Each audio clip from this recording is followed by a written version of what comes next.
Bonjour à tous, je vous souhaite la bienvenue pour cet atelier de prospective qui est l'occasion de revenir sur un livre blanc qui avait été présenté lors d'un concours dans le département de la Vienne, département du Futuroscope, cher à René Monory.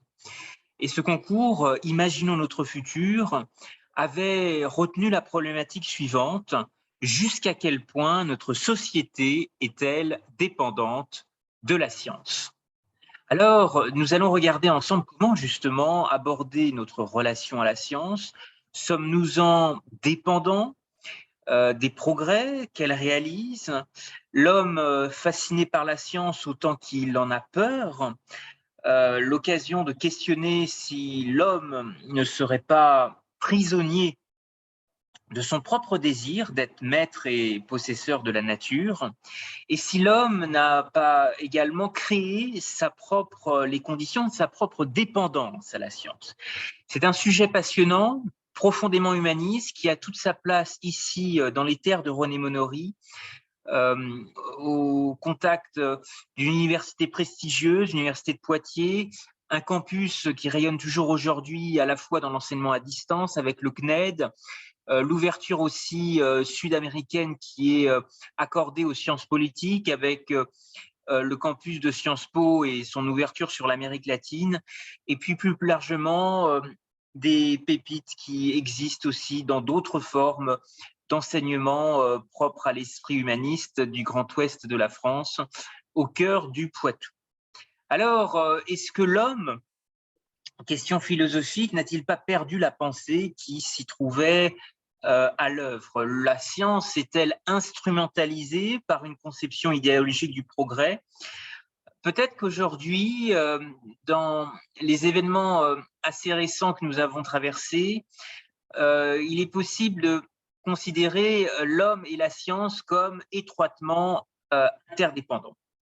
Et partant de ce concept, comment justement, à un niveau territorial, la science peut aussi être une source de développement, de création de richesse pour un département si particulier, et sa capitale Poitiers, c'est le département de la Vienne.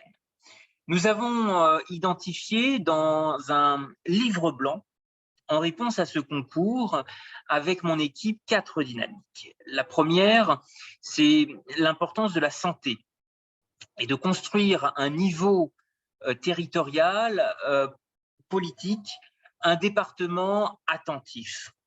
Ça a aussi un sens dans les lois de décentralisation aujourd'hui. En voyageant aussi à travers l'univers des communications, voire des télécommunications, on entend beaucoup parler aujourd'hui même de métaverse, et bien comment des territoires peuvent être aujourd'hui identifiés comme des laboratoires cognitifs.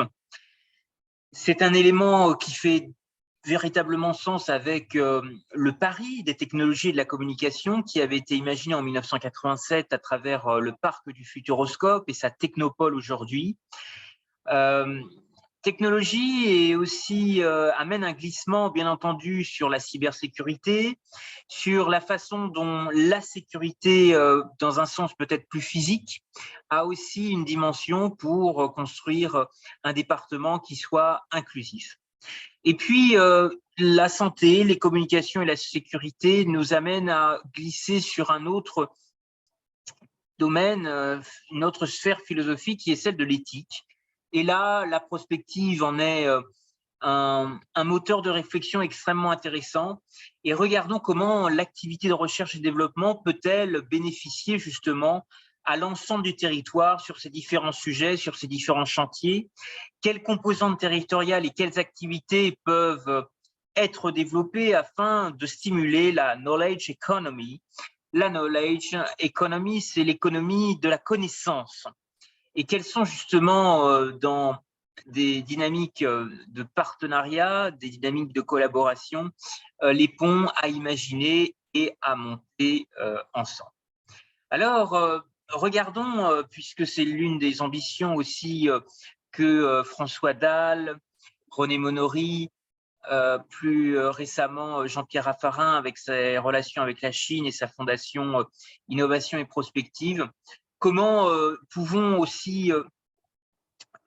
imaginer demain des échanges intellectuels, technologiques, universitaires, éducatifs, qui, à terme, influenceront peut-être les relations que nous avons à très forte valeur ajoutée pour les technologies et les sciences entre la Vienne, ce département si particulier en Nouvelle-Aquitaine aujourd'hui, et les pays émergents en Asie.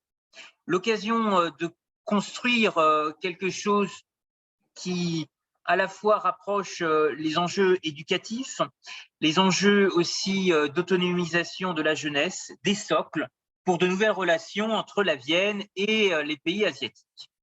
Alors, avançons ensemble sur ce chemin de prospective et regardons comment la Vienne pourrait peut-être devenir demain l'Australie.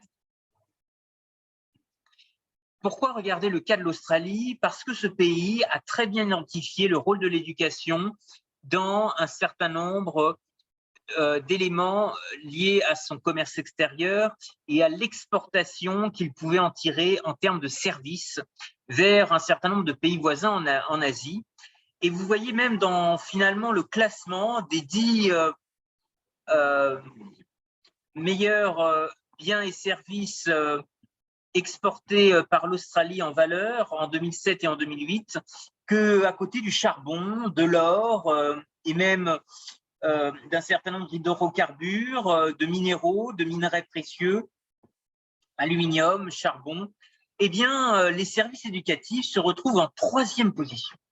Ce qui montre effectivement un engouement très intéressant pour développer le volet éducatif qui aujourd'hui a été estimé grâce à des statistiques sur la période, en prenant du recul 2007-2008, à 20 milliards d'euros de valeur ajoutée et un vivier de 126 000 emplois. Alors, qu'a fait l'Australie à partir de 1985? Elle a mené une politique qui a été constante depuis 25 ans, de 1985 aux années 2000. Et depuis 2010, elle a su relancer un 4e plan stratégique d'une durée de 6 ans, engageant à la fois les pouvoirs publics à tous les niveaux, affaires étrangères, économie, défense, intérieur, culture, tourisme, éducation et recherche, les territoires et enfin les acteurs privés, pour converger ensemble vers une politique attractive, d'attractivité pour l'ouverture du pays, de ce géant de l'hémisphère sud, aux étudiants étrangers, en particulier aux étudiants asiatiques. Ce qui fait que l'Australie a très clairement dépassé la France, le Royaume-Uni, l'Allemagne et même les États-Unis ou d'autres pays comme l'Espagne, connus pourtant pour être une grande destination Erasmus.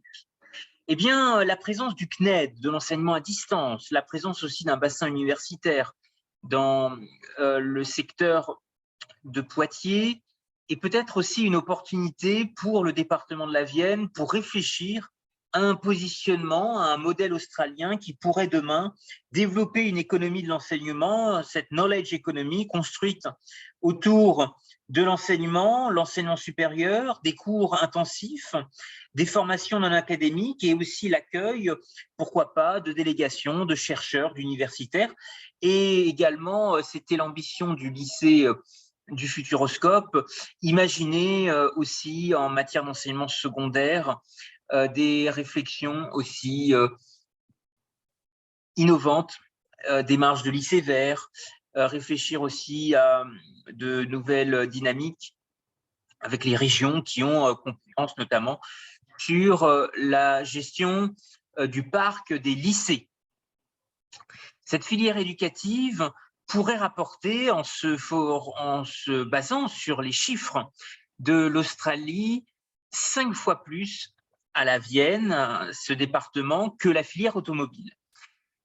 Je répète, cette filière éducation rapporterait à la Vienne 5 fois plus que la filière automobile en regardant les chiffres mis en place et la feuille de route avec l'agenda ambitieux déployé par les Australiens.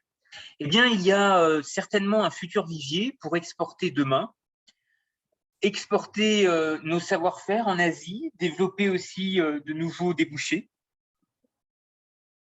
de services qui pourraient accompagner la grande possibilité de développement du capital humain, du capital immatériel, du capital de la connaissance.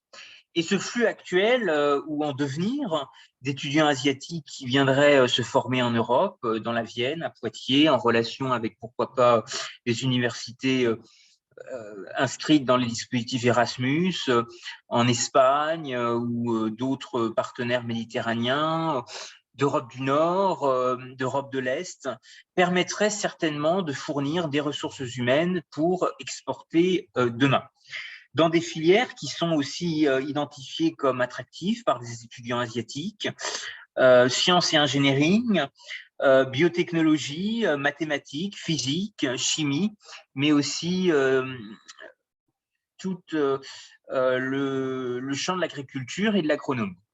Je voudrais vous remercier pour votre attention et je voudrais vous inviter à découvrir ce livre blanc que vous trouverez très facilement. Il vous suffit de retrouver sur Internet l'ensemble des contributions qui avaient été présentées dans le cadre du concours Imaginons notre futur. Vous retrouvez ici un scénario qui a été imaginé et restitué également par la publication d'un livre blanc qui explore ces 4 scénarios que nous avons imaginés ensemble.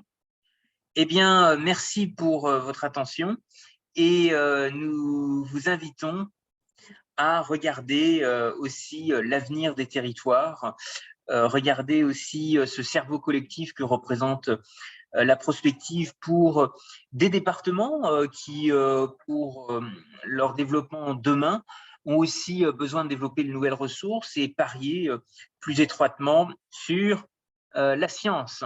La science, jusqu'à quel point notre société est-elle dépendante?